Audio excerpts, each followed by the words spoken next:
Bonsoir à tous. Ce soir, nous recevons à nouveau Patrick de Cepibus pour nous parler du sujet comment apprendre l'anglais en accéléré. Bonsoir Patrick. Bonsoir Gwénoline, bonsoir à tous. Avant de commencer la Vibra conférence, si tu veux bien, je vais parler du planning de ce mois-ci, parce qu'il est bien complet. Avec grand plaisir. Alors, le 12 janvier, on a l'atelier avec Franck Louvet, qui est un clairvoyant, et le thème, c'est se révéler à soi. Et quand on pose une question, en fait, il va nous donner exactement la réponse à notre problématique et il fait bouger aussi l'énergie en même temps. Donc, c'est vraiment très intéressant. Et il y a une conférence à ce sujet-là sur se révéler à soi avec Franck Louvet. Vous pouvez regarder, qui a été faite le mois dernier. Ensuite, il y a une autre Vibra-conférence avec Diane Bellego le 13 janvier. Le 16 janvier, il y a l'atelier avec Yann Lipnik sur le clair ressenti. Le 17 janvier, avec Alexandra Duriez sur comment manifester l'amour de ma vie. Et le 30 janvier, l'atelier avec Diane Bellego, comment oser être soi dans la relation jusque dans la sexualité. Avec Diane, on va faire des ateliers mensuels sur différents thèmes. Voilà, donc Patrick, même si tu es passé il y a 2 jours, 3 jours, tu es passé le 30, Oui, 30 décembre. Je te propose de te représenter, avec si tu plaisir. veux bien. Alors, mon nom est Patrick de Cepibus. Euh, C'était en 2007 que j'ai commencé à découvrir le développement personnel et c'était après une expérience de vie, on va dire, assez difficile, vu que j'étais en plein divorce, je venais de me faire licencier. Je m'étais fait aussi éjecter de ma propre maison. Et c'est là que je découvre le développement personnel, chose qui était totalement nouveau pour moi. Et ça commence vraiment à m'intéresser totalement. Et je me suis, on va dire, j'ai sauté dans la marmite, c'est un peu comme Obélix, et vraiment pris des informations dans tous les côtés. Et continuer le chemin avec vraiment différentes choses. Tony Robbins, donc là c'est vraiment du pur je peux, je veux. De la guérison avec Martin Brofman, et entre autres les techniques d'apprentissage accéléré que je retrouvais aussi en plus dans différentes choses. Et il y a 2 ans, je vais en Lituanie pour rencontrer une personne qui est un phénomène déjà chez lui, Algirdias Karalius, qui est ceinture noire de Jijutsu, qui sait 4 ou 5 langues, qui a fait fortune dans l'immobilier, qui maintenant a commencé à euh, donner des cours de dessin. Et c'est mais vraiment un des grands spécialistes de l'apprentissage accéléré. Et j'ai été suivre une formation de lui où il apprenait aux Lituaniens à parler l'allemand. Et j'étais là, le premier jour, j'étais là pour à la base tout à fait autre chose, mais en même temps, ça m'intéressait de découvrir justement la méthode qu'il avait mise au point. Et Algadias a la chance d'être ami avec le champion du monde, un des champions du monde de mémoire, et aussi un des champions du monde de lecture rapide. Donc, c'est entre autres des gens qu'il a, en guillemets, étudiés et il a été voir et comprendre comment il réussissait ces différentes choses qu'il faisait. Et il a mis une méthode au point à un moment où lui-même se faisait coacher par un Américain. Et Algadias, c'est quelqu'un qui aime faire énormément de choses, plein de choses différentes. C'est en énéagramme, on va dire un type 7 aussi, hein. Euh, et donc, il arrive vers ce coach américain et il dit, ben voilà, j'ai tous ces projets, lequel il faudrait que je choisisse. Et ce coach américain lui dit, ah, il y a ça, je pense que c'est plus intéressant. Et c'était, entre autres, c'était apprendre l'anglais en version accélérée. Et donc, il s'est vraiment mis à fond là-dedans pour mettre différentes méthodes ensemble. Et quand je l'ai rencontré en Lituanie, à la base sur un autre projet, mais et suivi cette formation pour voir ce que c'était, j'ai été vraiment, comme on dit, scotché de trouver toutes ces choses que je connaissais mises ensemble pour permettre d'apprendre rapidement. Et ça faisait déjà un moment que je travaillais sur le côté vraiment mental, la partie du travail inconscient qu'on fait et comment fonctionne notre mental par rapport à certaines choses. Et ce qui marche ben, pour avoir une meilleure confiance, dans un sens, marche aussi pour apprendre mieux. C'est juste aussi des questions de méthode et de bonne façon de faire. Donc c'était une grande découverte. Et j'ai pu inviter Algardias pour donner un séminaire pour apprendre l'anglais en 2 jours. C'était il y a maintenant 9 mois à Toulouse. On a fait ça avec une vingtaine de personnes où les gens étaient vraiment enchantés à la fin.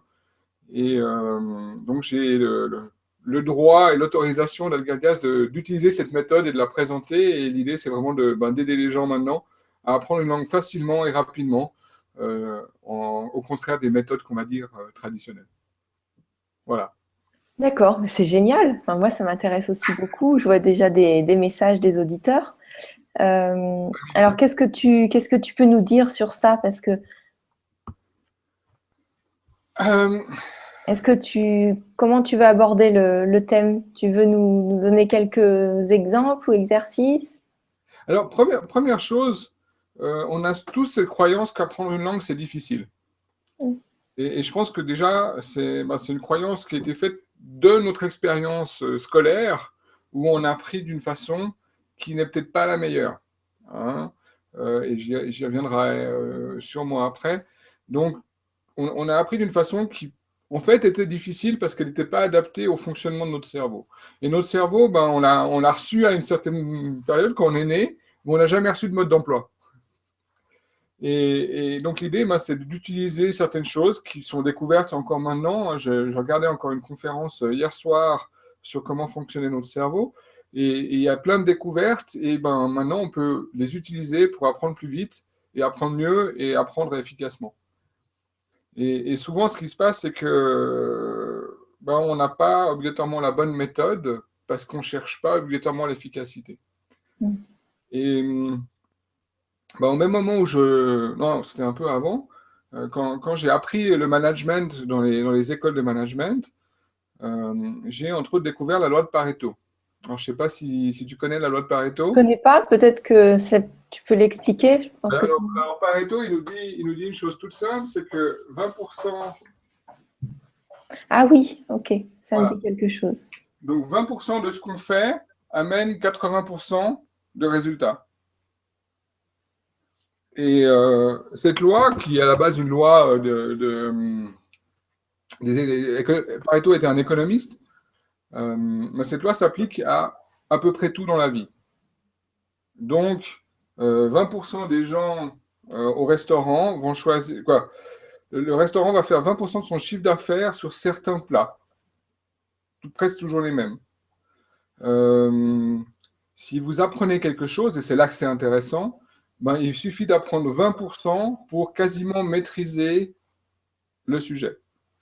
Donc, pour apprendre en accéléré, l'idée, c'est d'éliminer les choses ou de les apprendre plus tard, mais déjà d'avoir une bonne maîtrise de ces 20% qui couvrent 80% de la langue.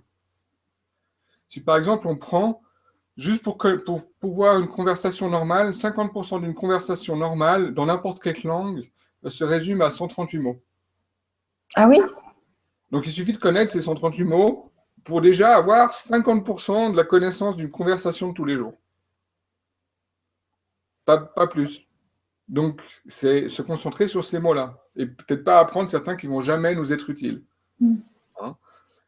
Et puis, si on continue comme ça, avec 500 mots, on couvre 65% de la conversation globale. 500 mots, si on a les bonnes techniques, on peut les apprendre en 5 heures. Alors, pas tout de suite, pas 5 heures d'affilée, parce que là, on va surcharger notre cerveau, mais on peut facilement apprendre 100 mots par heure quand on a les bonnes techniques. Et puis, si on connaît 2000 mots, là, on couvre 86% de la conversation. Et avec 5000, 95%. 95 pour nos amis francophones. Donc c'est déjà de savoir quelle partie apprendre. Et moi, ce que j'ai découvert avec tous les gens dans le développement personnel qui cherchent vraiment à transmettre leur message, c'est qu'ils ont vraiment compris ce système de 20% qui font une différence. que ce soit dans la finance, que ce soit dans le développement personnel pur, que ce soit dans plein d'autres choses. Ben, si on arrive à rendre 20% de notre connaissance simple et compréhensible pour les gens, du coup, c'est très facile à enseigner. D'accord. Et en fait, on envisageait de faire des ateliers en direct là sur la Web TV. Donc Oui. ça, c'est possible d'apprendre l'anglais en accéléré en atelier là? Alors oui, bien sûr, ben, l'idée des ateliers, s'il y a suffisamment de monde intéressé, hein, et là, Oui, on demandera aux auditeurs s'ils exactement. ont envie de participer à l'atelier. Et dans ce cas, je les Voilà. programmerai. Alors oui, c'est possible parce qu'il y a d'abord une grande partie, ben, ça va être de comment apprendre juste et quoi faire. Si on veut, dans l'apprentissage accéléré, il y a une chose aussi très importante. La première chose à faire, c'est la déconstruction. Donc en fait, ça nous servira pas que pour apprendre l'anglais, mais pour tout en fait, pour Alors, apprendre. ça peut être utile pour tout, parce qu'après, la méthode, on peut l'appliquer vraiment à tout. Et déconstruire, en fait, c'est déjà désapprendre tout ce qu'on a appris. Et puis après, voir quelle pièce est réellement importante dans ce qu'on veut apprendre. Donc, déconstruire, c'est vraiment trouver ces 20%. Alors, c'est peut-être 18 ou 22%, on n'est pas à des chiffres près, mais on va trouver vraiment ce qui est important. Un de mes mentors, j'adore lire ses livres, c'est Tim Ferriss. Tim Ferriss a appris le japonais en 18 mois, le chinois en 12, je crois. La troisième langue qu'il a appris, je ne sais plus ce que c'était maintenant. La quatrième, c'était l'espagnol, il l'a appris en 3 mois. Et il a fait une fois un truc fantastique, c'est qu'en 2 heures, il a appris le croate. En 2 heures. Et c'est juste en utilisant des choses clés. Parce qu'il a vraiment, lui, il s'amuse vraiment, pas seulement sur les langues, mais à déconstruire. Tim Ferriss, c'est intéressant aussi parce qu'il il est champion du monde d'un sport de combat asiatique, je ne sais plus le nom duquel, c'est proche de la boxe thaï. Il est champion du monde et en fait, il a fait ça qu'une seule année. Waouh. Il est champion du monde de tango, non, vice-champion du monde de tango. Parce qu'après, il est parti en Argentine et il a trouvé le tango sympathique, il a dit je veux faire, et il a appliqué simplement ça. Donc il a trouvé vraiment ce qu'il fallait faire pour être le meilleur dans une branche. Alors on n'est C'est pas obligé. génial, ça donne envie de pratiquer ça pour tout. Alors ça donne envie de pratiquer ça pour tout. Vraiment, ça donne envie parce que ce qui est génial, c'est que ça marche pour tout. Ça marche pour tout. Et la première étape, c'est vraiment trouver les trucs importants. Alors si on regarde, si on veut déconstruire une langue, je ne sais pas si j'ai assez de papier. Moi, j'ai plus assez de papier. Il faut que je fasse un stylo qui ne marque pas. Bon marqueur. Hop. Si on veut déconstruire une langue, il y a plusieurs choses dans une langue. Et puis souvent, on commence faux, mais d'abord, on va dire ce qu'il y a. Ben, la partie qu'on écoute, la partie auditive. On voit pas très bien avec ton crayon vert. Alors, il faut que je fasse quelque chose. On va tourner le papier et puis on va l'utiliser.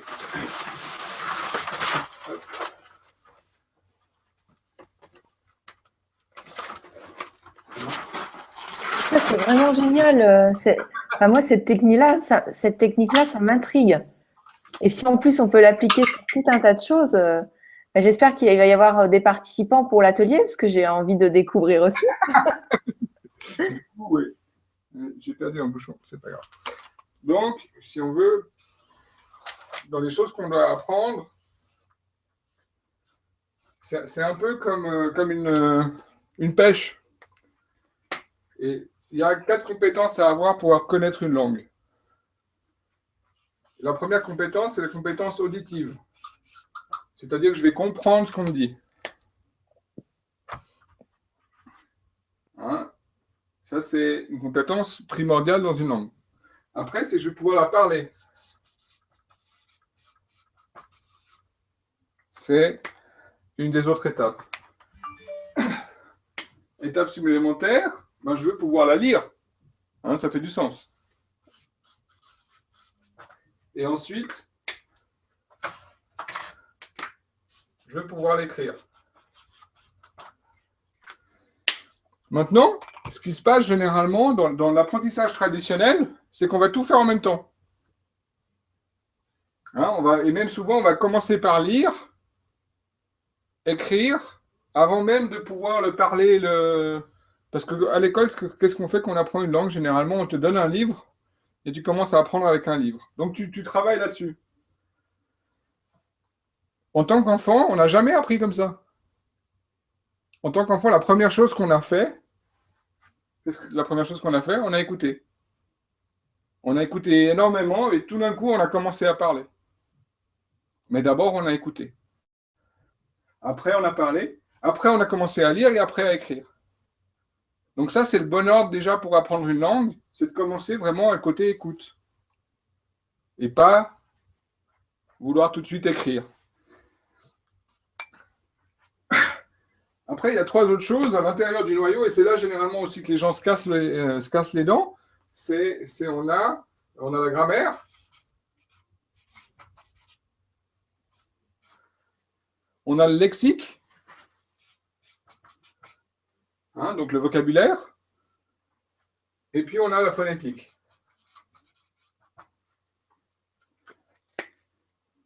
Et de nouveau, ce qui se passe, c'est que généralement, pour connaître une langue, on a vu si on a 2000 mots, hein, si on a le lexique, on connaît 86% de la langue. Mais généralement, on passe beaucoup de temps sur la grammaire et peu de temps sur le lexique. Donc l'idée, pour apprendre rapidement, bah déjà, c'est, OK, on va se concentrer, bah déjà, trouver ces 138 mots. Parce qu'avec ces 138 mots, bah, on va pouvoir avoir déjà une bonne base. Et puis après, la grammaire, c'est la partie compliquée. Hein, je ne sais pas si tu te rappelles de l'école, même en français, hein, ben on l'a appris quand en tant qu'enfant? On l'a appris, on a commencé, on avait 12 ans avant d'apprendre la grammaire, ou peut-être 10 ans. Mais pas, on ne l'a pas appris tout de suite. Et quand on apprend une langue, qu'est-ce qu'on fait? Hop, on te met tout de suite des règles de grammaire. Et puis généralement, on te met une règle de grammaire, puis après on te met une autre la semaine d'après, puis après on te met une autre la semaine suivante, et tu n'as même pas encore assimilé. Et puis en fait, ton cerveau, il n'a pas besoin de comprendre comme ça. Ça aussi, c'est intéressant, c'est que le cerveau, il a besoin, et c'est de nouveau une erreur dans l'apprentissage traditionnel, on va dire, ton cerveau, il a besoin de l'image globale d'abord. Et puis après, il peut aller, et il va mieux travailler s'il a d'abord l'image globale, comme ça, il sait après où mettre les détails. Donc, il faut éviter de rentrer dans les détails avant d'avoir l'image globale. Donc, la grammaire, en fait, il faudrait apprendre tous les temps en même temps. Et un enfant, c'est ce qu'il fait de nouveau. Un enfant, quand il apprend à parler, on ne va pas lui parler qu'au présent, on va lui parler à tous les temps. Va faire ça, tiens, tu es en train de manger, ou prends la cuillère. Ah, pourquoi as-tu fait ça? Donc, on va utiliser tous les temps dans la conversation sans sélectionner juste un seul. Parce que dans la vie courante, voilà. Et c'est là où notre cerveau, il a appris comme ça. Et c'est là le meilleur moyen d'apprendre aussi, parce qu'il a été capable de le faire à l'époque. Donc ça, c'est une des choses. Alors, si on regarde la grammaire anglaise,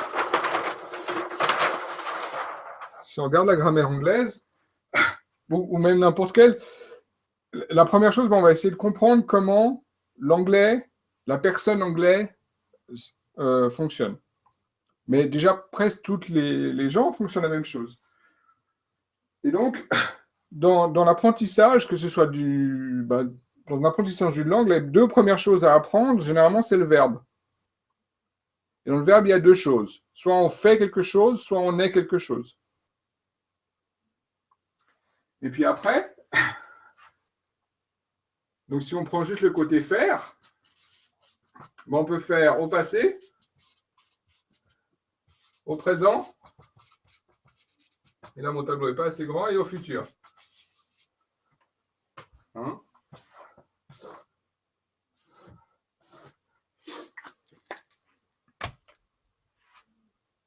Et après, on a, alors c'est pour ça aussi, quand on apprend traditionnellement, on va mettre des noms compliqués, hein, le participe présent, le futur plus que parfait, même en français, je ne sais même plus ce que ça veut dire.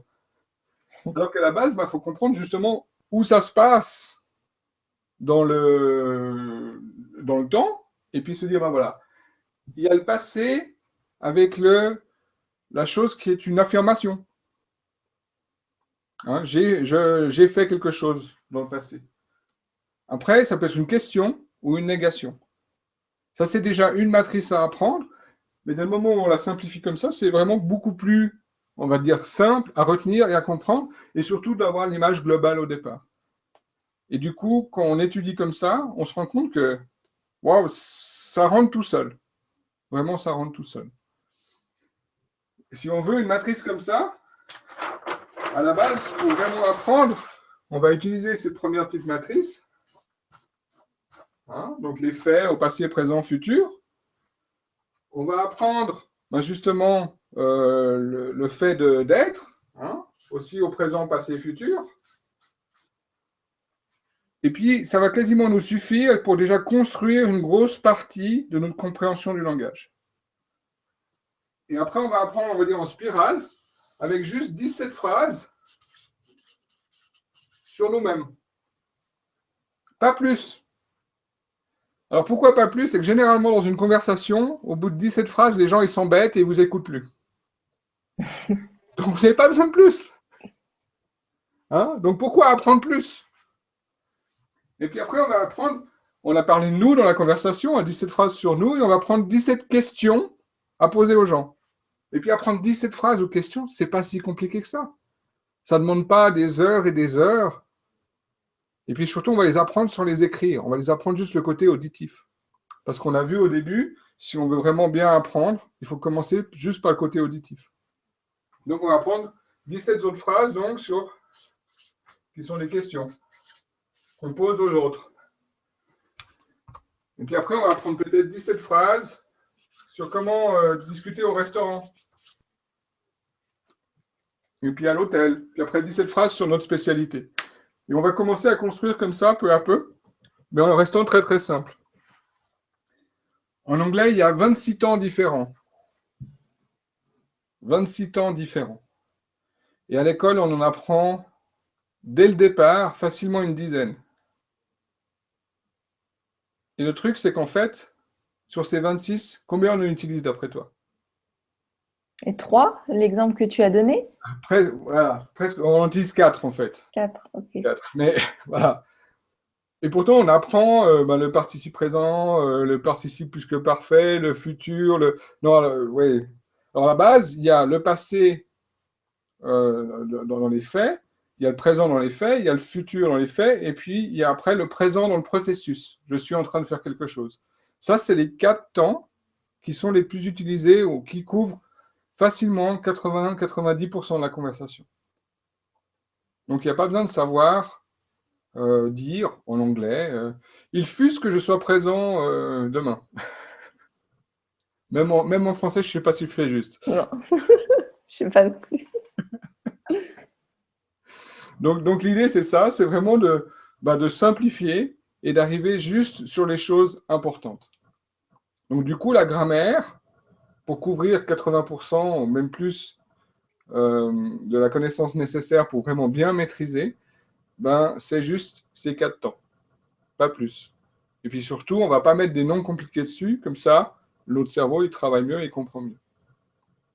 Et déjà, de savoir ça, c'est hyper intéressant. Enfin, j'espère que tout le monde est content d'apprendre ces choses-là parce que c'est vrai qu'on n'y pense pas. On pense que c'est fastidieux et qu'on doit apprendre beaucoup de choses. Et en fait, déjà, là, c'est rassurant. Voilà. Et d'ailleurs, je vois des messages, je vois Madeleine qui nous dit « Je suis partante pour l'atelier ». Donc, c'est cliquer plus 2. Je vois « Ah oui, moi aussi, je suis partante pour l'atelier. Je touche des doigts un vieux rêve, Mireille ». Ouais. Et il y a Réjeanne aussi, partante pour un atelier pour apprendre cette méthode. C'est cliquer plus 5. Donc, je me réjouis. Ça va être chouette. On va sûrement organiser l'atelier. On va sûrement organiser l'atelier et je ferai ça avec grand plaisir. Grand plaisir. Alors, je ne sais pas si on veut répondre à des questions ou s'il y a des Alors, on peut prendre quelques questions. Et puis après, tu pourras nous… Je ne sais pas quel est ton programme. Alors, bonjour Gwénoline et Patrick. Vibra très attendu de ma part, car moi, j'ai les langues secondes. C'est un tibrin, pas très harmonieux, mais j'ai toujours la volonté d'apprendre. Bonne vibra à chacun et chacune. Bisous lumineux. Madeleine. Donc ça, c'était, voilà, c'est une vibra attendue. Bonsoir et lumineuse année et soirée à toutes les âmes présentes. J'ai entendu dire qu'il fallait se plonger dans les sonorités de langues, films en VO, que l'on souhaite apprendre afin d'aider l'apprentissage. Mireille, je te souhaite aussi une très belle année. J'ai formulé mes vœux hier à tout le monde lors de la conférence avec Thierry Darbelé sur pourquoi prend-on du poids et comment s'en libérer. Je vous invite à regarder parce que le contenu est hyper intéressant. Alors, je vais juste répondre déjà à Mireille et Madeleine. Si on sait parler une langue, c'est qu'on est capable d'apprendre toutes les langues. C'est déjà une chose. Et il y a une chose qui se passe aussi généralement. Donc, si ça c'est notre cerveau, on a une langue qu'on apprend. Et quand on apprend une langue étrangère, la plupart du temps et la plupart des méthodes font qu'on fait une sous-division de notre propre langue et on met l'autre langue. Et c'est ça le problème, c'est que quand on veut parler, on est obligé chaque fois de revenir ici. Alors qu'en fait, quand on apprend correctement, et c'est presque plus facile, on va dire, d'apprendre le chinois que l'anglais, parce que le chinois, c'est tout inconnu pour nous. Donc, on va pouvoir apprendre juste tout de suite, sans essayer de faire des liens et à chaque fois revenir dans notre langue maternelle. Donc, le but, c'est vraiment de créer une autre zone dans le cerveau qui est cette nouvelle langue. Et cette autre zone, justement, quand j'ai dit au tout début, il faut désapprendre ce qu'on sait par rapport aux choses. Donc, oui, il faut justement apprendre la langue principalement déjà en l'écoutant.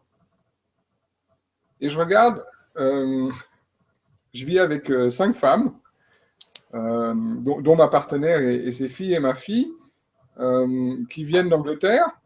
Ma fille vit en Suisse avec moi et ne savait quasiment pas parler l'anglais. Alors, mis à part que j'ai partagé certaines techniques avec elle, et quand j'étais revenu de Lituanie, elle m'a dit qu'elle avait des problèmes en mathématiques avec sa table de multiplication. Et on a appliqué la même méthode pour sa table de multiplication, et en 2 jours, le truc était réglé, elle savait sa table de multiplication.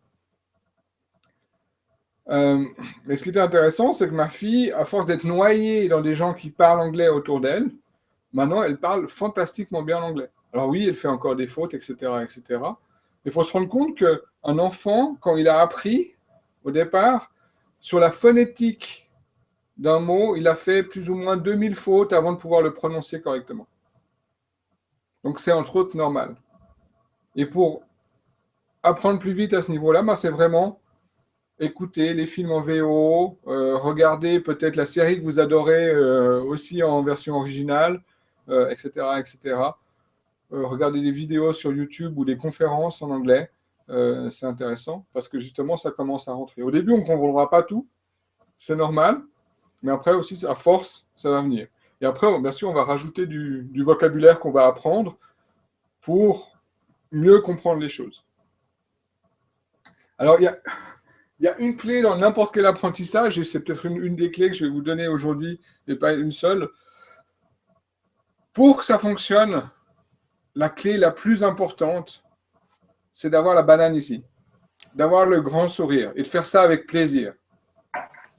Parce qu'on ne peut pas apprendre sans plaisir. Et si les enfants apprennent plus vite que les adultes, c'est qu'ils le font souvent en jouant, alors que les adultes, ils ont oublié de jouer en apprenant. Donc pour ça, pour moi, c'est une des premières clés, c'est mettez-vous un sourire pour apprendre. Après, la deuxième chose, c'est que faites-le vraiment avec un but.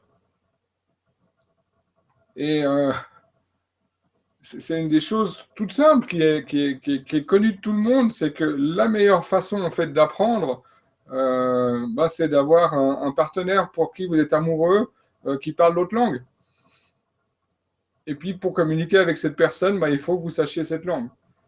Et du coup, vous allez apprendre très, très, très, très vite. Parce que la motivation, le motif pour l'action, il est important. Donc du coup, ça se passe plus facilement. Donc la première chose, c'est se dire, voilà, grand sourire.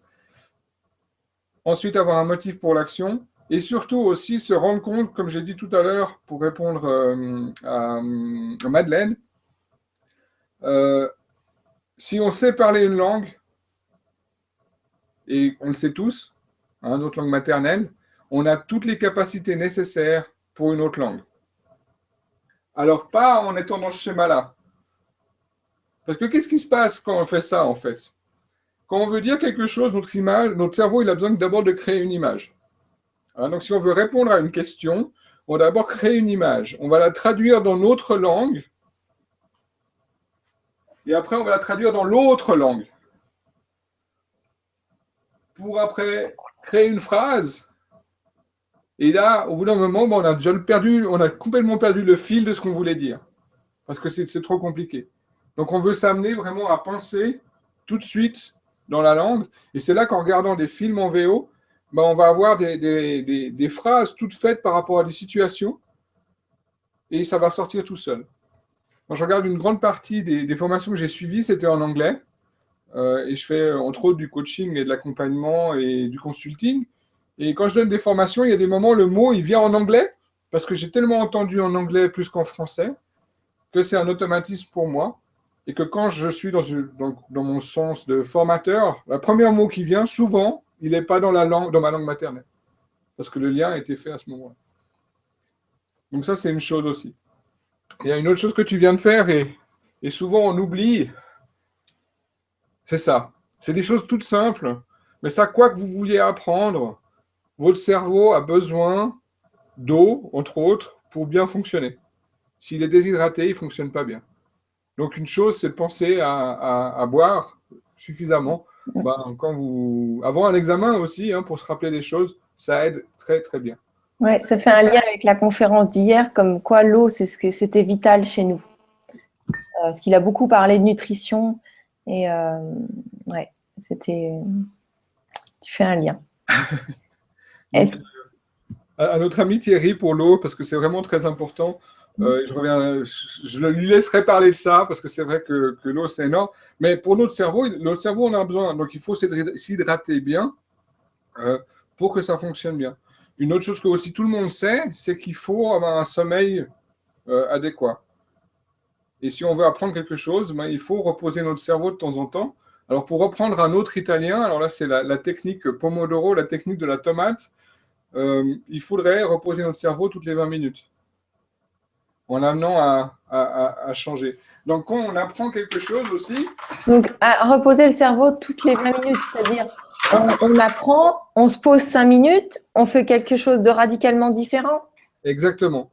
Et même à la rigueur, il faudrait, juste après, par exemple, si on a travaillé sur la grammaire pendant 20 minutes, on fait une pause de 5 et après on va travailler sur le vocabulaire. Après on fait une pause de 5 et on va retravailler sur la grammaire. Mais on va laisser de l'espace pour que les connexions se fassent. Et le sommeil, c'est là en fait aussi où les connexions neuronales vont réellement se finaliser. Une autre chose aussi, quand on apprend, c'est de ne pas apprendre par cœur, c'est pas réellement la bonne technique. Parce que généralement, quand on apprend par cœur, on va répéter, répéter, répéter, répéter. Alors c'est juste, dans un certain sens, mais souvent on le fait beaucoup trop de fois pour ce qui est nécessaire. Donc une chose qu'on apprend aussi,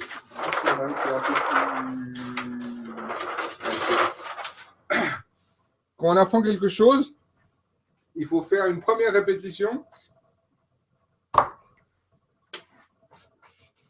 Une première répétition, si possible dans la même heure. Hein, comme ça, j'ai appris quelque chose et je répète ça dans la même heure. Après, il y a une deuxième répétition à faire.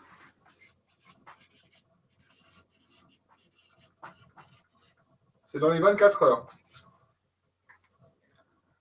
Et là, on augmente vraiment nos chances de retenir l'information. Et après, on n'a pas besoin de le faire tout de suite. La prochaine,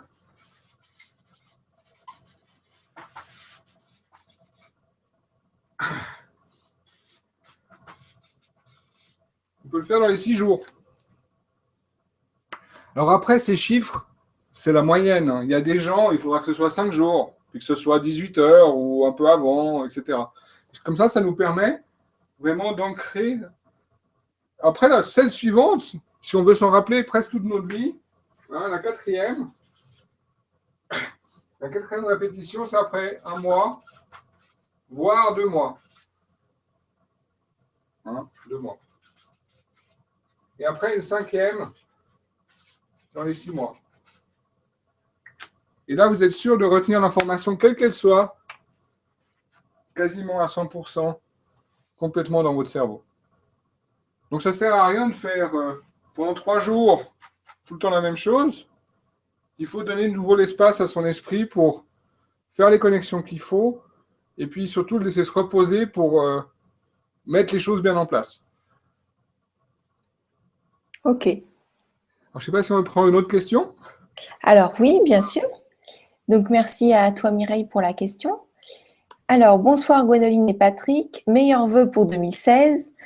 Vibra attendu car très intéressée vu que j'ai toujours beaucoup de mal à apprendre une langue étrangère à l'école. Donc ça c'est Chantal. Je te remercie Chantal. C'est un commentaire. Est-ce que tu veux... Ah tiens, Chantal qui nous dit aussi, c'est OK pour l'atelier. Formidable, tu vas être avec nous. Salut Patrick, tu sais déjà que je suis intéressée de participer à l'atelier. Jean-Bernard. OK, bonsoir Jean-Bernard. Et Réjeanne qui nous met, bonsoir Gwénoline, Patrick, je vous souhaite une merveilleuse année, plein de bonheur, d'amour et de joie. Merci à toi aussi. Est-ce que cette méthode pour apprendre l'anglais fonctionne sur d'autres langues? Merci pour votre savoir et votre patience. Oui, c'est ce que tu as dit tout à l'heure. Ce qu'on disait tout à l'heure, c'est vraiment ça fonctionne.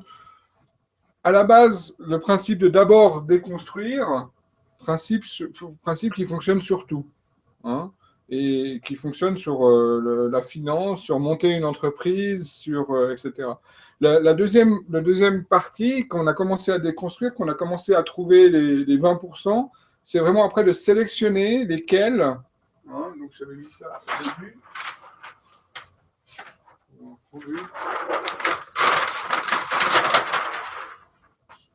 Celui-là, il ne veut pas fonctionner. Donc, première chose, c'est déconstruire. Après, c'est sélectionner.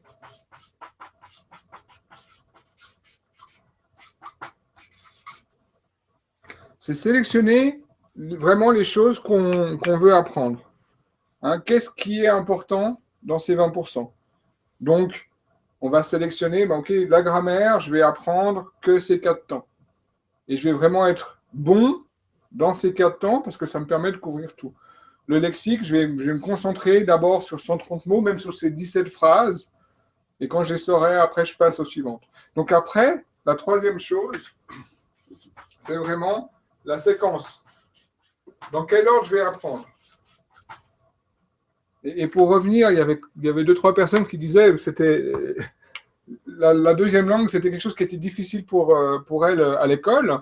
Hein. Pour tout le monde, c'est difficile parce qu'ils font faux au départ.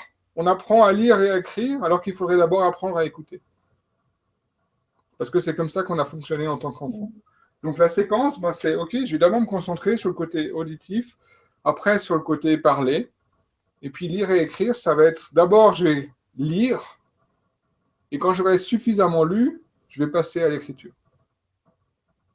Ou en tout cas, je vais le faire dans cette séquence avec le niveau de difficulté que j'ai. Donc je vais travailler sur mes 17 phrases, d'abord en les écoutant, ensuite en les disant, après en les lisant, et après en les écrivant. Puis après, je pourrais passer au niveau supérieur.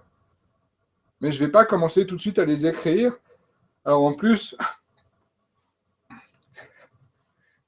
ma compagne qui est russe, d'origine et vécu en Lituanie toute son enfance, donc elle est russe-lituanienne, elle s'est retrouvée à 18 ans en Angleterre et elle devait apprendre l'anglais, hein, parce que c'est un peu important de savoir la langue du pays où on vit. Et une chose alors le lituanien, c'est pas le cyrillique, donc c'est déjà les mêmes lettres que l'anglais. Par contre, le lituanien se prononce chaque lettre. Donc le church, qui veut dire église en anglais, elle, quand elle le lisait, ça faisait church. Ça faisait pas church. Et c'est clair que quand on dit j'arrive même pas à le dire comme elle le dit, personne va comprendre. Parce qu'elle était en train de lire quelque chose et de faire l'assimilation avec sa langue d'origine. Donc, plus on arrive à couper, plus ça va être facile de s'en rappeler et puis surtout être efficace dans l'apprentissage.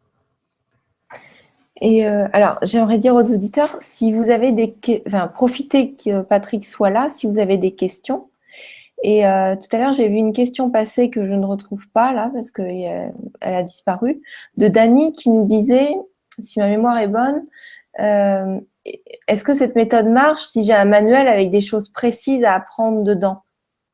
Alors, pour un thème précis, peut-être plus détaillé. J'ai plus la question sous les yeux. S'il veut la reposer, ce serait avec plaisir. Mais c'était un peu de cet ordre-là. donc l'idée, c'est déjà de travailler avec ces 3 matrices grammaticales pour avoir une base de grammaire qui est solide et après commencer à rajouter ce vocabulaire en utilisant des phrases et donc déjà créer la base.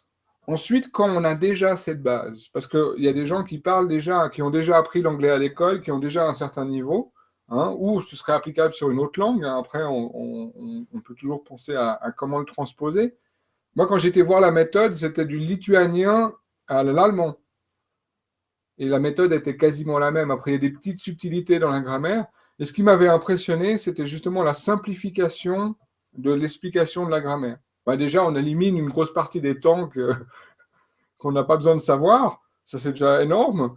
Mais surtout, c'est que aussi, quand on apprend la grammaire, on oublie de le faire d'une façon visuelle. Alors que notre cerveau fonctionne visuellement. Notre cerveau fonctionne par des images. Quand on lui donne un mot au cerveau, lui, il voit quelque chose. Donc, si on veut transmettre la grammaire à quelqu'un, il faut utiliser le même principe. Et souvent, c'est pas fait. Je vois ça derrière moi, mais je me dis, il faut juste que je rajoute le 4e point pour l'apprentissage accéléré.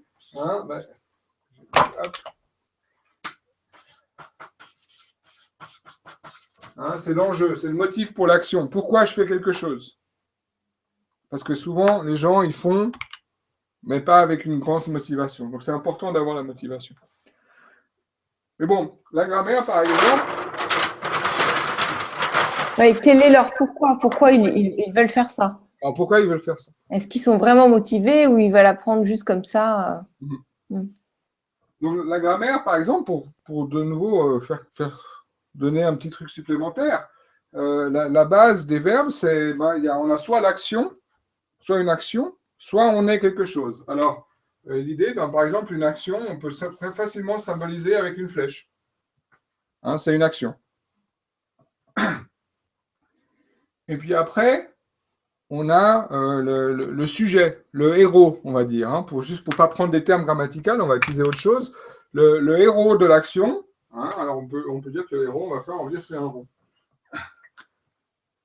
Et l'action, soit c'est le héros qui l'a fait, je peins, donc il fait quelque chose, soit le héros de l'action, on va dire que c'est le tableau, et puis il est peint. Donc, on a le héros qui fait l'action, c'est actif, et là, c'est passif. L'action va vers lui. Ça, c'est une explication simple. Et quand j'étais en Lituanie, Algadias donc enseignait l'allemand. Lui-même ne parlait pas allemand. Et dans les cours qui sont montés, il prend un professeur de la langue. Parce que justement, ce qui est important aussi, on l'a vu au tout début, c'est le côté d'écouter. Donc, si lui, il parle allemand, il aurait fait plein d'erreurs. Donc, on va apprendre avec des erreurs, ce n'est pas la bonne chose. Donc, il prend une prof de langue qui va parler la langue, et la prof commence à expliquer la grammaire. Donc, lui, il demande, voilà comment on dit « j'aime » en allemand. Donc, il dit, OK, alors en allemand, c'est un peu différent, pas pour le présent, mais pour d'autres temps. Mais en anglais, j'aime, c'est I love. I, le sujet, love. Après, si je veux le dire au futur, par exemple, parce qu'on a vu que c'était intéressant, important, passé, présent, futur. Donc, si je veux le dire au futur, en anglais, c'est très facile à changer, parce que pour dire j'aime au futur, donc on a le sujet.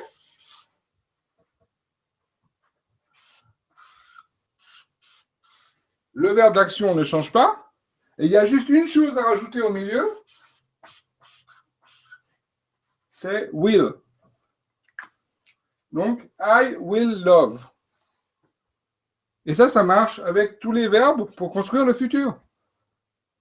Donc, simplement, on a, dans le diagramme, on a le présent, le futur. Pour dire au passé, on a le sujet, le verbe qui est le même, et c'est là où c'est très simple l'anglais à apprendre. Et la seule chose qu'il faut rajouter à la fin, c'est ED. I loved. Voilà, on a appris déjà en 3 minutes. Hein, on a appris en 3 minutes le passé, le présent et le futur dans l'action active. Vu comme ça, c'est très simplifié, en effet. Hein. Et le pire, c'est que ça fonctionne. C'est ça fonctionne. Donc, il suffit juste de se rappeler ça. Après, pour le faire et que ça rentre bien dans le cerveau, il faut le faire aussi, alors d'abord, en expliquant, en s'expliquant à soi-même. Hein? Après, en lisant aussi ce qu'on a... Quoi, en lisant ces images, hein, pas en lisant les mots, en apprenant le verbe. Alors, si on va, je sais pas, prendre un autre verbe en anglais, peindre, par exemple. I paint. I will paint. I painted. Ah oui, voilà. C'est simple. C'est super simple. Oui. Et c'est beaucoup plus facile à aussi s'en rappeler. Donc ça, c'est un exemple pour le présent. Après, on a fait le côté affirmatif. Et on peut rajouter facilement le côté négatif. Hein? Le côté négatif, alors au présent, c'est I don't. Et puis de nouveau le verbe. Donc là, j'ai un présent négatif. Et en le mettant dans la matrice que je montrerai dans les ateliers, en le mettant dans la matrice, on va pouvoir vraiment simplifier comment on dit les choses et pouvoir l'utiliser tout de suite sans même chercher à comment ça s'écrit, mais surtout à le faire sonner dans notre tête et à pouvoir le dire facilement. Merci beaucoup Patrick pour déjà ce petit cours de 3 minutes qui est très enrichissant.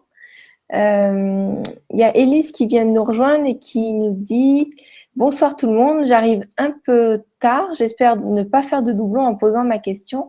Cette méthode accélérée semble parfaite pour un échange rapide entre 2 personnes, mais peut-on également comprendre en totalité un livre en anglais? Merci. » Alors, oui, parce qu'une grande partie, c'est le vocabulaire. Une grande partie, c'est le vocabulaire. Et après, c'est juste comprendre certaines subtilités. Et quand on comprend si la personne nous dit une négation ou pas, bah déjà, ça va changer le sens de la phrase. Donc, si on arrive facilement à repérer ce genre de petites choses, on va déjà gagner une grande compréhension de ce qu'on lit. On va aussi très facilement se rendre compte du temps dans lequel c'est, présent, passé, futur. Donc, une grosse partie du livre. Après, certains livres sont écrits très compliqués, avec des mots très compliqués, et même déjà en français, on aurait de la peine à les lire. Hein, si vous lisez un livre sur la physique, qui n'est pas vulgarisé, ben, qu'est-ce qui va vous manquer? Il vous manque du vocabulaire, en fait. Il faudrait que, pour comprendre ce livre, vous appreniez 500 mots supplémentaires. Si vous lisez un journal sur la finance, vous devez apprendre de nouveau 500 mots supplémentaires dans votre propre langue pour comprendre ça. Et avec ces 500 mots, vous allez avoir le vocabulaire de base qui vous permet d'entrer dans ce domaine. Donc, si c'est un livre sur un sujet, il faut déjà savoir quel sujet c'est et puis peut-être apprendre juste 500 mots supplémentaires qui va vous déjà donner une base sur ce sujet. D'accord. À un moment, j'avais essayé, quand j'étais aux États-Unis, j'avais essayé de lire un livre où en fait l'auteur avait inventé plein de mots.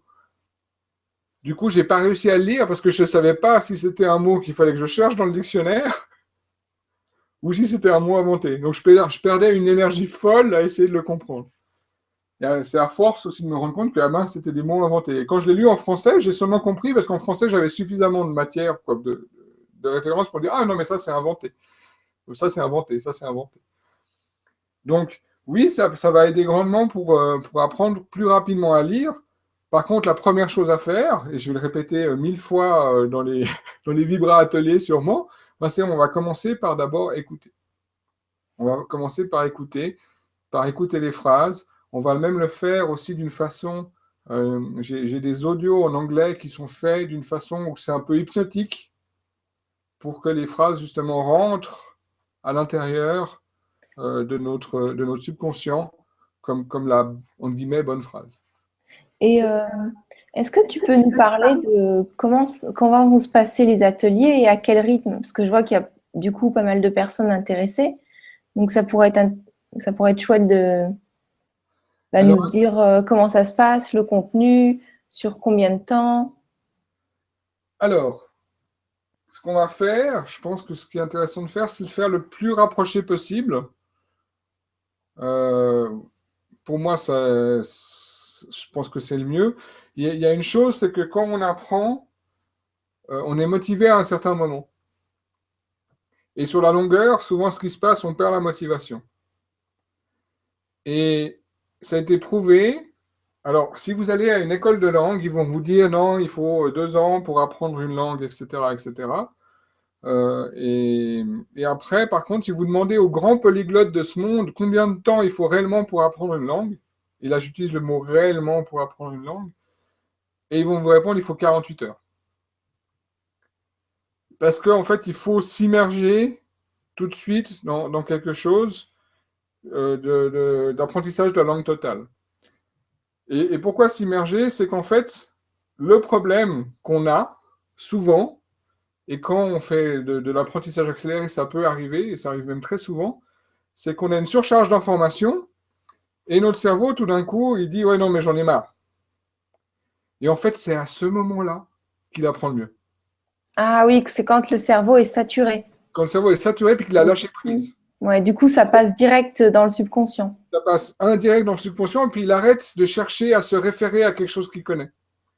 Donc, pour lui, il va créer cette autre entité de la langue plutôt que chercher à faire des connexions avec la langue qu'il connaît déjà. Et à quelle période, à quel moment de la journée c'est mieux? Le matin, l'après-midi, le soir? Parce que si jamais on organise, on va organiser des vibrateliers sur comment apprendre l'anglais en accéléré. Mais alors, c'est quoi la meilleure période? Parce qu'il faut que les gens soient disponibles et puis Alors, ça dépend de la disponibilité des gens. est-ce que c'est mieux à 20 heures? Est-ce que c'est mieux l'après-midi, un dimanche? Et puis toi, tu dis que c'est mieux rapproché, donc c'est quoi la fréquence?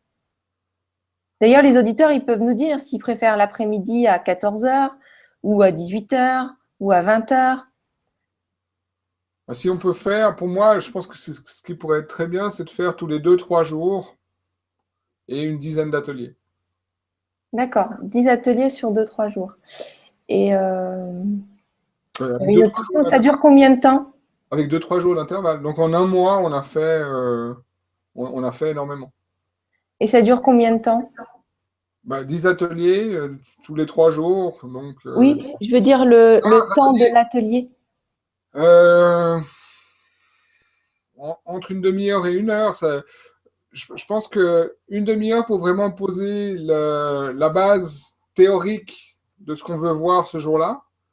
Et puis après, une demi-heure pour répondre à des questions ou pratiquer aussi, parce on peut vraiment le pratiquer directement avec les gens.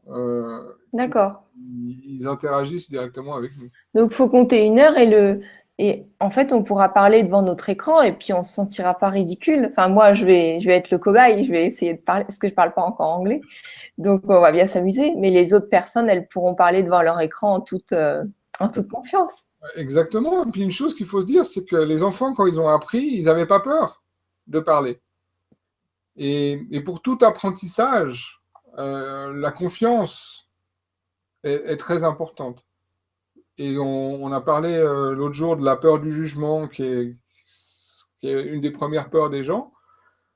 Si on se sent en sécurité en train d'apprendre et qu'on n'a pas peur du ridicule et qu'on se rend compte qu'en fait, tout le monde, à un certain moment de sa vie, quand il apprenait une langue étrangère, ou même sa propre langue, faisait des erreurs.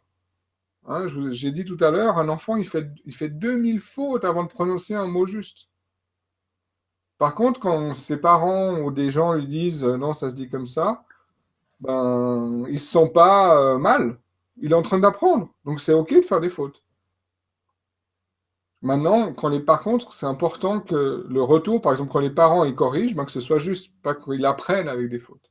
Mais de faire des fautes pour apprendre, c'est juste. Apprendre avec des fautes, c'est pas juste. Et puis l'idée, c'est vraiment d'être le plus efficace possible. Donc vraiment de trouver des clés de simplification, hein, parce que ça, on a appris 3 temps en 5 minutes. Ouais. Après, c'est juste la question de le répéter, de l'utiliser, de le reconnaître après quand on l'écoute et des choses comme ça, mais ça se fait petit à petit. Moi, j'aimerais bien faire un appel aux auditeurs, savoir quelle est l'heure idéale, si c'est 20 heures, qui m'écrivent dans les questions pour pouvoir programmer quelque chose. Parce que sinon, je vais programmer quelque chose et je ne sais pas si tous ceux qui ont envie de participer pourront y participer. Donc voilà, l'appel est lancé. L'appel est lancé, oui. Et est-ce que tu veux ajouter quelque chose ou tu veux reprendre une question? Alors, on peut volontiers reprendre une question. Je vois qu'il y a des questions supplémentaires qui arrivent. Alors, il y a Anna qui nous dit comment déconstruire les mémoires acquises sont plus dures à effacer. Merci. Alors oui, pour ceux qui ont déjà appris et qui ont, on va dire, une mauvaise base, ça va être plus difficile, un petit peu plus difficile d'effacer. Maintenant, il y a aussi le cerveau et l'être humain. C'est un économiste qui m'expliquait ça. Une des très grandes facultés de l'être humain, c'est d'être très flemmard. Et c'est pour ça qu'on a inventé la roue, par exemple. Hein, parce qu'on n'avait pas envie de faire des choses difficiles. Donc notre cerveau, quand il voit que c'est plus facile d'une façon, il va quand même se dire, tiens, je vais faire ça. Donc là, ça va être très facile dans un sens de désapprendre. Il faut juste être ouvert à désapprendre. Parce que dès le moment où il va se rendre compte que, ah oui, waouh, ça fait du sens, maintenant je peux l'utiliser, lui, il va utiliser ça. Après, on va voir, pour apprendre des mots,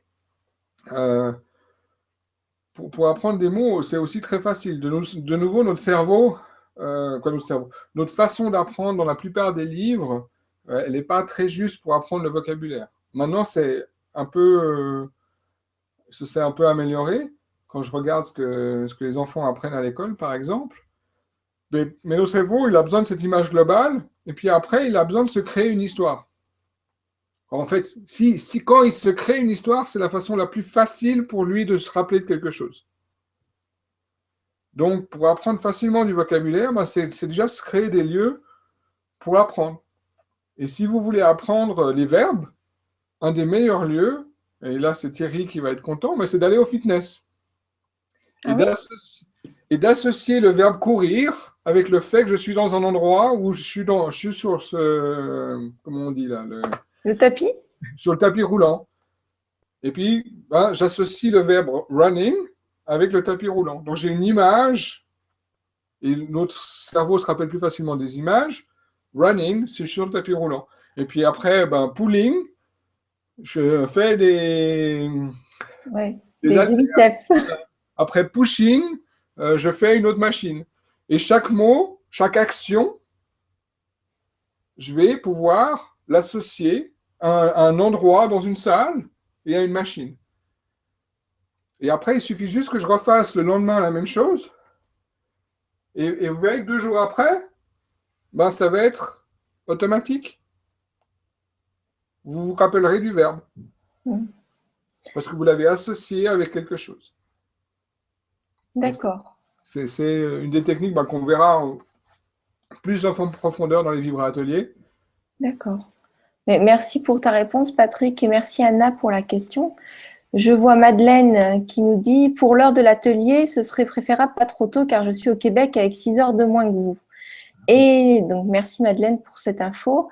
Et Mireille qui m'a dit « Je ne suis pas toujours dispo la journée. Donc, je n'ai pas de micro ni de webcam. Donc, plutôt le soir. » Donc, ouais, donc 20 heures. Et là, Maëlys qui nous dit plus facilement à soirée. 18, 19, 20 heures. Donc, peut-être garder le créneau horaire de 20 heures. Patrick propose des ateliers seront toujours les... Attends, alors il y a d'autres questions qui arrivent. Je vais peut-être un peu vite, je suis désolée. Réjeanne qui nous dit ce que Patrick propose, des ateliers qui seront tous les 2-3 jours, me convient parfaitement. Pour ce qui concerne leurs 20 heures, personnellement, ce serait parfait. Je me sens plus réceptive le soir que la journée. Mais écoutez, on va faire 20 heures et à définir si c'est tous les 2 ou si c'est les 3 jours.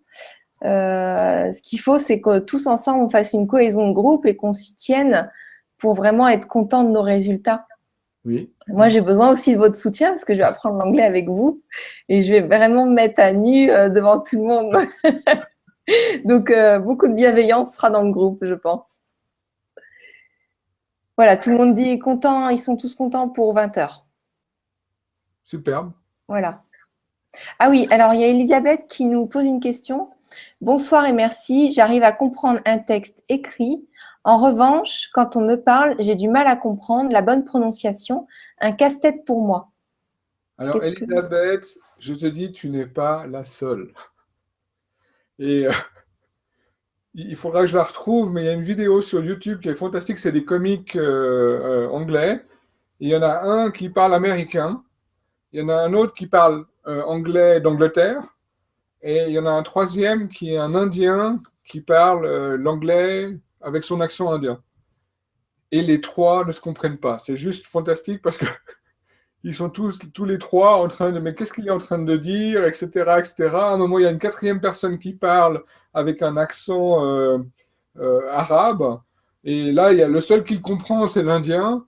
Il faut se rendre compte que l'anglais est une langue parlée dans le monde entier et qu'il y a énormément d'accents et que c'est vrai que certaines personnes, c'est très, très difficile à les comprendre. Donc, c'est normal. C'est normal. Maintenant, c'est juste une question d'habitude et peut-être de redemander à la personne qu'est-ce qu'elle est en train de dire ou d'utiliser un autre mot. Alors, c'est vrai que dans certains argots aussi, hein, parce que après, si vous allez Dans le Nord, en France, par exemple. bah, voilà, quand vous avez un langage argotique, bah aussi, vous ne comprenez pas, vous avez besoin d'un temps d'adaptation. Je regarde à un moment, je vivais aux États-Unis. J'étais en vacances aux États-Unis, mais pendant une année. Alors j'ai pas le droit de le dire parce que j'ai travaillé sans carte verte aux États-Unis et j'ai travaillé pour Lollapalooza. Lollapalooza, c'est un festival itinérant on a fait les 52 États américains. Non, on a fait 32 États et 52 shows. Et pour se déplacer, il y avait un chauffeur et on dormait vraiment comme dans les road movies, dans ce bus avec 6 couchettes et on passait d'état en état. Pendant même plus qu'une semaine, je crois, pendant 2 semaines, je ne comprenais pas ce que me disait le chauffeur. Il venait du Tennessee, il avait un accent horrible. Dans le groupe qui était avec nous, il y avait aussi une Australienne. Alors elle, je crois aussi pendant 2 semaines, ou un petit peu moins, mais pas beaucoup moins, je ne comprenais rien de ce qu'il disait. Par contre, à force de nouveau de les entendre, ben, il y a des mots qui sont venus et j'ai compris que quoi, j'ai compris, j'ai même pas fait l'effort de comprendre. Mon inconscient a fait le nécessaire pour tout d'un coup faire le lien entre des mots et leur prononciation. Donc c'est une chose qu'il faut entraîner en écoutant. Comme disait, je crois que c'était Madeleine, ou Mireille, je ne sais plus, voir des films en VO, ça va aider. Et vous verrez, quand vous regardez un film en VO et c'est des gens de New York, ce n'est pas du tout la même chose que quand c'est des gens de Cambridge qui parlent. Et puis, il faut que votre oreille s'adapte. Et puis, certaines personnes, même maintenant où je pense que j'ai un bon niveau d'anglais, où j'ai travaillé pendant 5 ans que en anglais, hein, donc il n'y a aussi pas le choix de comprendre. Même encore maintenant, il y a des gens quand ils me parlent, suivant leur accent, je ne comprends rien. C'est comme ça. Alors, c'est juste une habitude. C'est comme, voilà, c'est comme dans la France du Nord. Des fois, s'ils parlent vraiment leur argot, on ne va pas comprendre. Donc, c'est normal. C'est juste une question d'un peu plus d'entraînement. Et puis, aussi, si on comprend mieux son vocabulaire, si on connaît mieux, on a plus de mots auxquels s'accrocher pour comprendre ce que la personne est en train de nous dire. Merci Patrick pour la réponse et merci Elisabeth pour la question. Anna nous dit plutôt 20 heures car après on dort et on enregistre plus facilement, je pense. Est-ce que c'est une croyance ou c'est vrai? Alors, en dormant, c'est là que nos connexions, que nos synapses vont faire des connexions supplémentaires. Donc, c'est clair que c'est important de dormir après un apprentissage et aussi d'être bien reposé avant de le faire, hein. Donc, si on arrive crevé aussi, Ah oui, ouais, c'est bien de le dire, ça. C'est dans la journée, bon, c'est sûr, on a notre travail, mais éviter d'en faire trop dans le sens où trop intellectuel. mhm. Par exemple, ceux qui vont faire du jardinage ou des choses comme ça, c'est quand même l'esprit est reposé et prêt. Enfin, Oui, exactement. et je voulais rebondir aussi sur quelque chose d'autre, ça va me revenir tout à l'heure. Il y a Madeleine qui nous demande, a-t-on besoin d'une webcam et un micro? Ben, est-ce que tu nous vois là? Parce que je pense que s'il écrit sur le tableau, il faut falloir que. Il n'y a pas besoin de webcam ou de micro en particulier, juste si tu nous vois comme maintenant, ça ira, Voilà, n'est-ce si pas? elle nous voit et qu'elle peut écrire pour poser des questions, ça ira très très bien. Voilà. On ne pourra pas corriger son accent si jamais. C'est la seule chose, mais autrement, non, je ne pense pas qu'il y ait besoin d'une webcam et d'un micro. Mince, je voulais dire autre chose, mais ça va me revenir. Euh, alors, on a une autre question. Bonsoir, je trouve intéressante cette méthode qui serait valable pour tout. Vous parlez de la table de multiplication. Il me paraît difficile de sélectionner 20%. Il faut sélectionner ou juste se servir de la méthode globale pour améliorer l'apprentissage. Anne. Alors pour Anne, pour la table de multiplication, je pourrais te donner un lien d'un site très intéressant qui explique ça justement pour l'apprentissage pour les enfants. Une des clés, c'est de créer une histoire. Et on verra ça pour apprendre le vocabulaire, que ce soit le vocabulaire anglais ou la dame qui veut apprendre le hollandais, qui est la question que tu viens de mettre, ou d'autres choses. Dès le moment où on a compris le principe que notre cerveau retient mieux une histoire, ben, on va pouvoir plus facilement utiliser ça. Donc l'idée, c'est de créer des liens entre différentes choses. Pour la table de multiplication, parce que autant déborder sur le sujet qui n'est pas juste l'anglais, mais vraiment sur l'apprentissage accéléré, euh, une des façons, c'est de créer une histoire. Donc créer une histoire, c'est-à-dire, au lieu d'avoir des chiffres, c'est que ces chiffres représentent quelque chose. Alors si on prend le 1, le 1, ça peut être comme un sapin. Donc, on a cette image de sapin. Et puis, on va prendre alors, le 2 pour faire simple, hein.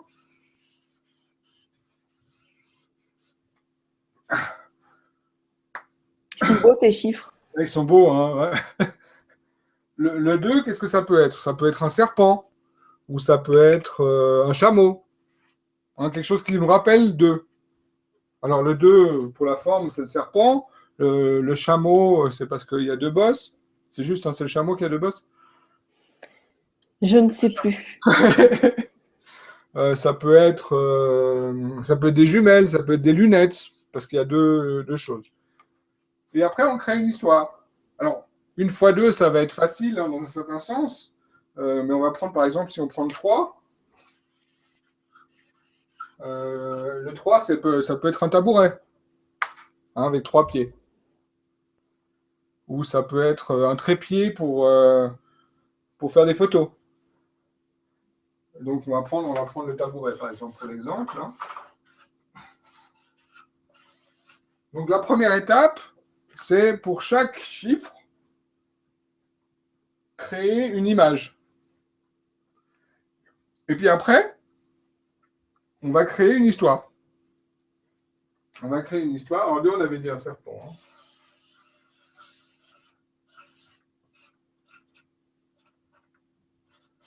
Oh, qui sont beaux tes dessins. Mais c'est important parce que alors le but, c'est déjà de s'amuser. Parce que si on ne s'amuse pas, on l'a vu un moment, je l'ai dit, on ne va pas apprendre bien. Donc autant s'amuser, donc autant se faire plaisir.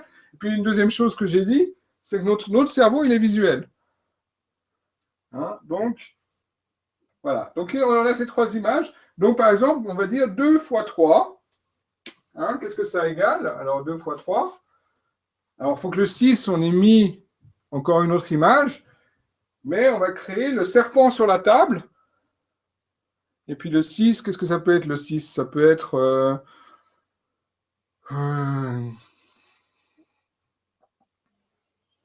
un dé. Ah oui, un dé excellent. Hein, donc le 6, c'est un dé.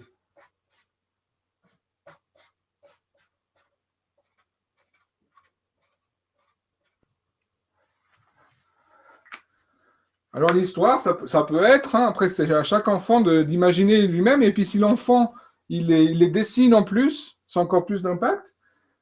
Mais par exemple, le serpent sur la table joue avec le dé. Et puis comme ça, on va se rappeler, il va facilement se rappeler que 2 fois 3 égale 6. Etc., etc. Donc c'est se créer une petite histoire. Et un enfant va beaucoup plus s'amuser à imaginer un serpent sur une table qui joue avec un dé, ou ça donne un dé, ou un serpent un- qui grimpe à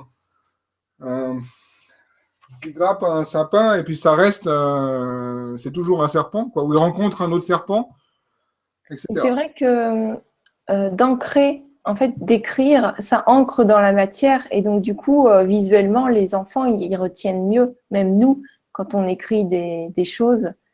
Et je repense à ce que je voulais dire tout à l'heure, c'est quand on fait une sieste l'après-midi ou quand on s'endort le soir, en fait, quelque part, il y a un compte-rendu avec notre source qui se fait et on retrie, on reclasse toutes les infos.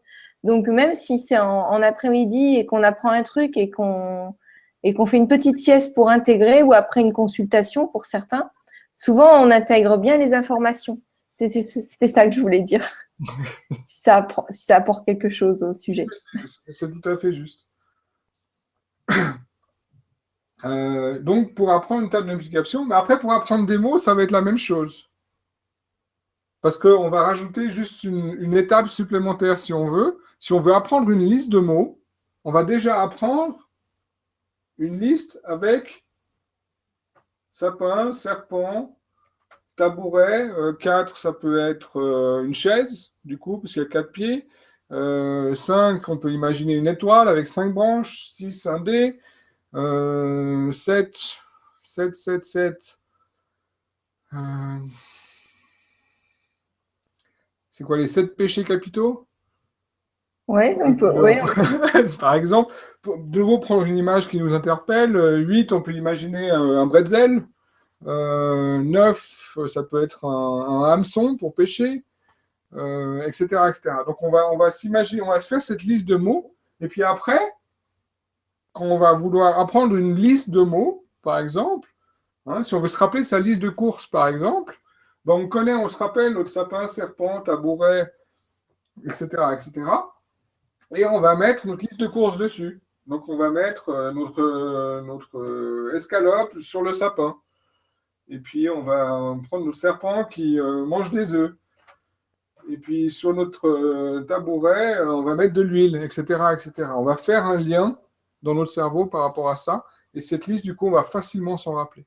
Alors on va d'abord créer une liste de base pour apprendre. Ça, c'est une technique pour apprendre facilement, se rappeler une liste. Et entre autres, pour la multiplication, bah, créer une histoire. d'accord. Et merci beaucoup, Patrick. Il y a plein de personnes qui trouvent ça passionnant. Enfin, Marie-Pierre qui marque bonsoir et merci à vous deux, c'est passionnant. Euh, donc, je crois que c'est Anna qui voulait, tu voulais lui envoyer le lien. Peut-être le plus simple, c'est de mettre un commentaire sous notre vidéo YouTube. Moi, je le validerai et comme ça, le lien, il sera accessible à tout le monde. Tu sais, sur la table de multiplication. Oui, ok. Avec grand plaisir. Et donc ça, faut qu'on pense à le faire. Alors, il y a aussi Madeleine et Elisabeth qui nous dit le chameau, oui, c'est deux bosses. Donc merci à vous deux. On se pose toujours la question. Donc Corinne, tu as peut-être répondu en même temps à Corinne. Je vais quand même poser la question. Bonsoir et meilleurs vœux. Meilleurs vœux à toi aussi, Corinne. Je parle anglais, mais souhaiterais apprendre le hollandais. La participation aux ateliers peut-elle aider pour l'apprentissage d'une autre langue? Merci. Alors oui, par contre, je vais être incapable de donner les mots en hollandais ou la grammaire hollandais. Donc là, il faudra se référer à un livre qui va l'expliquer. Par contre, d'apprendre déjà les bases et la simplification visuelle de certaines choses et la méthode aussi pour apprendre les mots va grandement aider pour transposer sur une autre langue. Donc cette méthode-là, on peut vraiment prendre les bases et la transposer sur toutes les langues ou sur d'autres supports.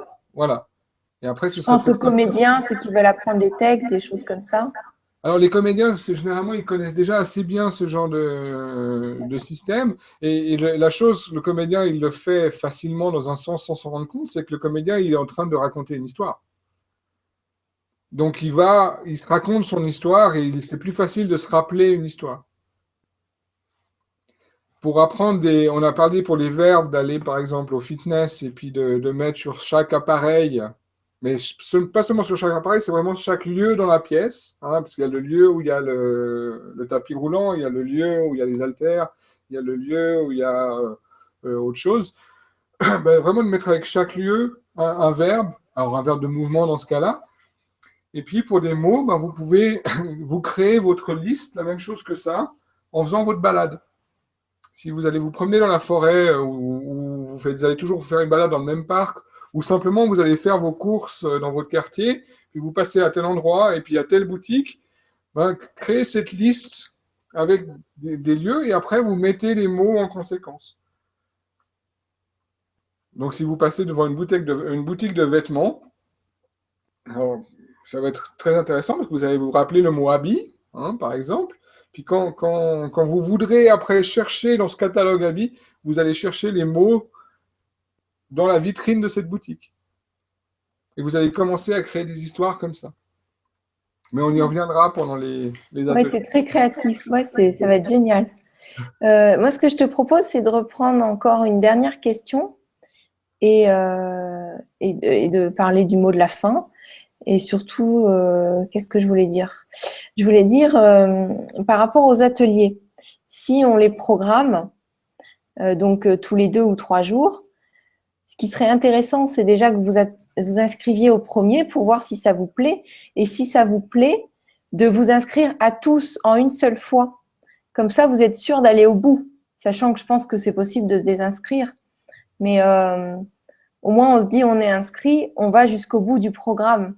C'est une idée qui me vient parce que moi, j'aurais tendance à fonctionner comme ça pour être sûr d'aller jusqu'au bout. Qu'est-ce que tu en penses?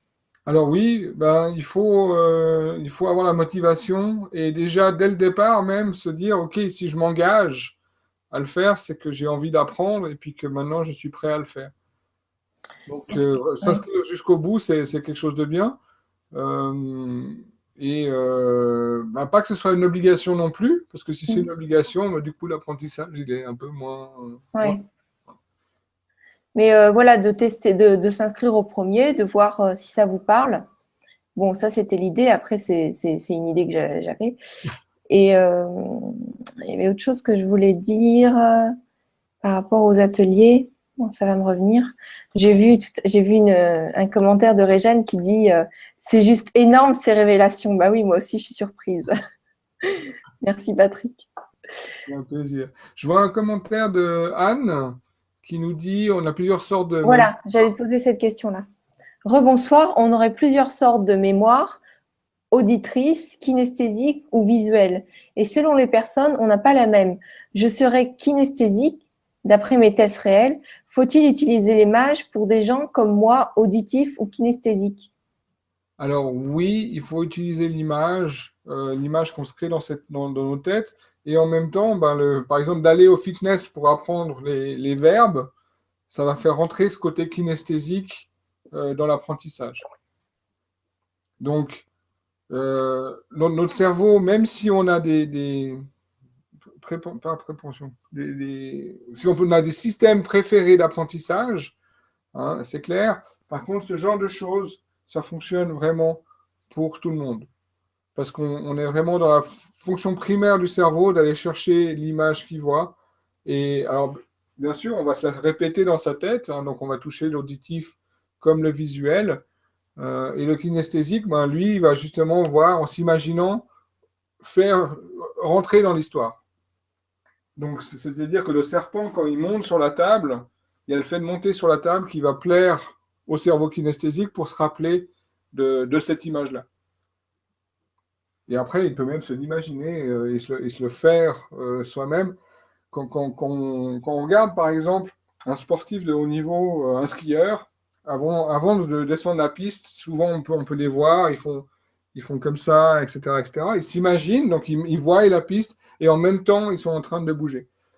Donc quand on se racontera nos histoires pour apprendre notre vocabulaire plus facilement, bah, c'est aussi à nous de bouger si on est plus kinesthésique. Si on n'est que auditif ou visuel, on aura moins besoin de faire ce côté bouger.